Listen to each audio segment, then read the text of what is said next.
Part 2, the USB drive, the ghost identity, and the red room. The USB drive from the Osaka vault had no markings, no brand, no serial number, just a single word scratched into the plastic casing. Watcher. The FBI opened it on an isolated air-gapped machine. Inside, only one folder. It was named Live Assets. They expected spreadsheets, but instead, they found videos. Dozens of them, each one titled with a woman's name. Each one showing the same thing: private room, a woman, and a crib. Some of the women were laughing, some crying, some completely silent. But the babies? Always missing. One video was labeled Claire_0719_check_final. Another, Lucia_0115_refusal_reassigned. Each clip came with a date and a GPS tag, and every tag pointed to a location that no longer existed. Demolished warehouses, burned buildings, abandoned sea rigs. That's when the cybercrime unit uncovered something even darker. The videos were uploaded through a private relay node connected to something called Red Halo, an invite-only network buried in the dark web, accessible only through triple encrypted tunnel chains, crypto keys, and biometric hash scans. What was Red Halo? A place where identities are sold, where secrets are bought, and where live human assets are traded like stocks. And Derek Kalman, aka Ryan Cray, wasn't a visitor there. He was an administrator. But how did he do it? How did one man fool Silicon Valley, Interpol, and a global financial network? One name keeps coming up: Julian Crane, the same alias tied to the Osaka vault. The same name used to buy diplomatic passports in 2018. The same name listed in the metadata of the USB. But here's the kicker: Julian Crane doesn't exist. Not in any country, not in any records, not in any face database. He's a ghost, a phantom identity that moves behind the scenes of every scam Derek ever pulled. And yet, one image recovered from a drone surveillance op in Malaysia shows a man boarding a yacht in 2022. The man? Julian Crane. And he's not Derek. That changes everything. Because now the FBI has a theory. Derek wasn't working alone. He was working for someone else. And this Julian Crane? He's still out there. Now here's where things get even more chilling. In the final folder on the USB, buried under layers of encryption, there was a voice memo. The voice wasn't Derek's. It was deeper, slower, and laced with a faint European accent. It simply said, "Phase 3 is a misdirection. Phase 4 has already begun." A week later, the FBI lost contact with their Tokyo field agent.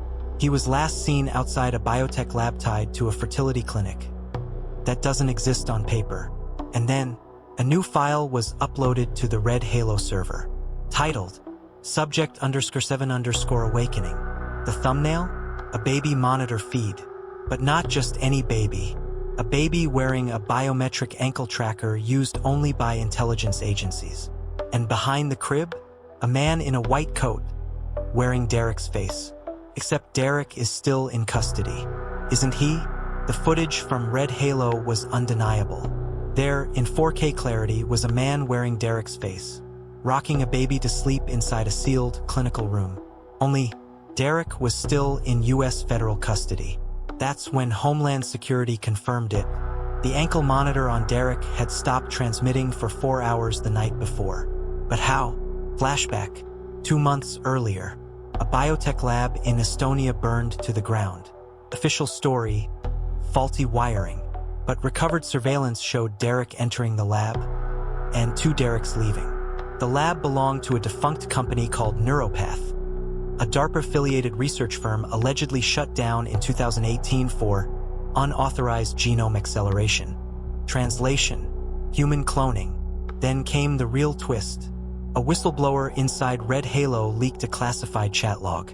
It included a timeline hidden under code phrases. Subject_7 awakening wasn't the end. It was just a signal. The rest of the messages read like a countdown. Phase 4, unmasking. Phase 5, harvest. Phase 6, reset. And at the bottom, May 1st, 4:44 a.m. Universal Time Coordinated. All assets activate. Today is April 30th. In a last-ditch move, federal agents raided the fertility clinic in Tokyo.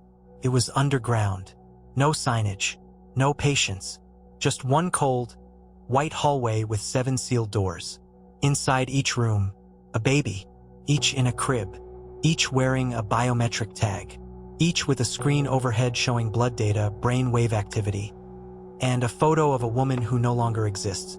In the final room, the FBI found a recording device still warm. One video.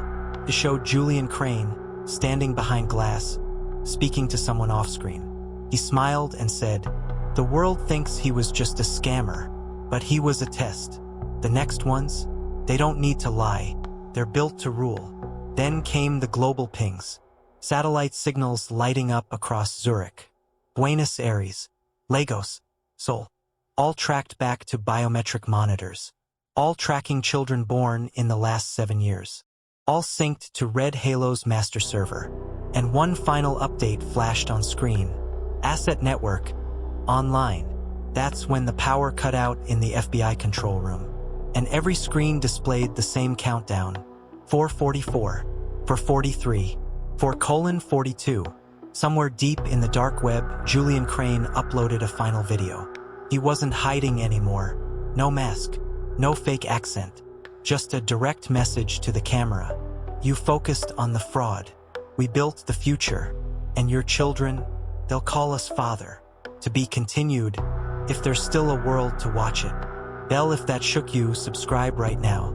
Because in part 5, we go into the real plan behind Red Halo and what reset actually means. Backhand index pointing down like this video if you're still processing what just happened. Brain, comment below what you think asset network online really means. And if you haven't already,